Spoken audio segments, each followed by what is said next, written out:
Welcome to a Foxy Tech Tips tutorial on changing the avatar on your PlayStation 5 profile. If you find this video helpful, please consider subscribing to my channel and liking the video. Changing your avatar on PS5 is easy. From the dashboard of PS5, move to the top and then go to the right until you get to Settings and open them. In Settings, open Users and Accounts. Now select Profile.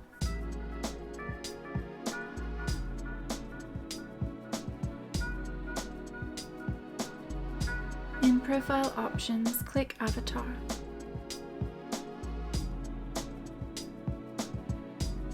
You can now browse through the large category of avatars and pick the one you want to use as your profile avatar. You can use the right bumpers to navigate through categories. Select the one you want and then click OK to save it.